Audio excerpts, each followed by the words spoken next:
के लिए उपयोगी और कल्याणकारी है, इसमें कोई कहीं से इफ़ नहीं कर सकता। आज मुझे ये कहने में कोई संकोच नहीं है कि हम कबीर के रास्ते पर नहीं हैं।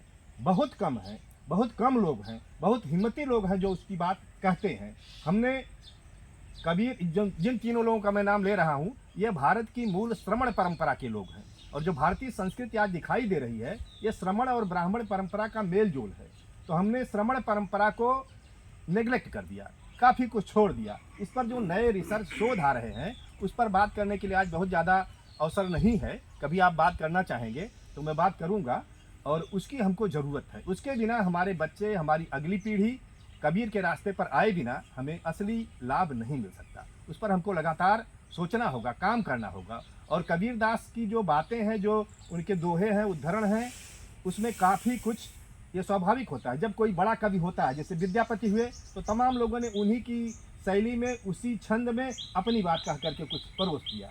तो कबीर के साथ भी यही हुआ है। उनके उसी दोहे में, उसी रामायणी में, उसी साखी में लोगों ने अपने ढंग से भी बातें बहुत सारी कही हैं। जैसे कोई एक आती है सुरती के बारे में कि, तो अब सुरती तो तब थी ही नहीं, खैनी भी नहीं थी, भारत में खैनी नहीं थी।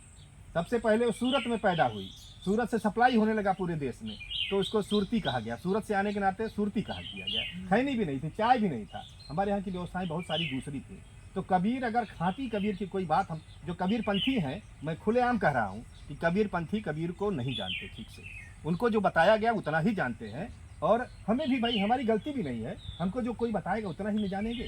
इतिहास में अगर हम घुसेंगे, हम अध्ययन करेंगे, तो हमें जो मूल तत्व मिलेगा कबीर से, वो बुद्ध का तत्व है। और बुद्ध के बारे में भी मैं कहना चाहता हूँ कि हम लोग मानते हैं कि बुद्ध 500 कुछ साल पहले आए, लेकिन अध्ययन के बाद पता लगता है कि 28वें बुद्ध हैं। इसके पहले बुद्धों की एक लंबी परंपरा हमारे देश में रही है, जिसके तमाम जो पुरातात्विक अवशेष और इस तरह की भी जानकारियाँ मिल रही हैं। तो आज हमें सबसे ज़्यादा यह ज़रूरत है कि कबीर के विचारों का हम कितना संरक्षण, संवर्धन कर सकते हैं।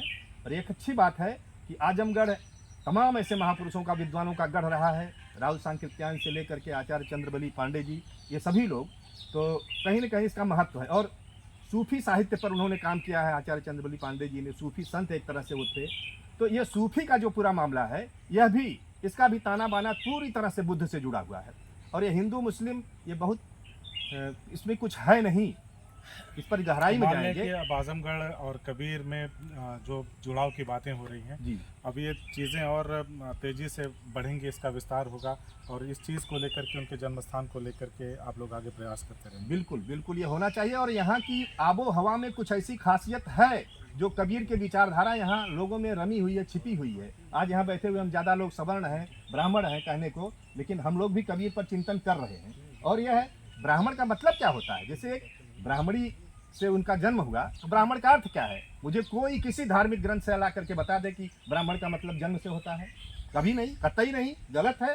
कोई कहता है बिल्कुल गलत कहता है। ब्राह्मण तो हमेशा ज्ञान के आधार पर होगा। तो वो कोई जरूर महान महिला रही होंगी, किन्हीं परिस्थितियों में उनसे जन्म मिला, उनके अंदर कुछ तेवर रहा होगा, तेज रहा होगा, तभी तो ऐसा बच्चा पैदा होगा, उसका असर होगा।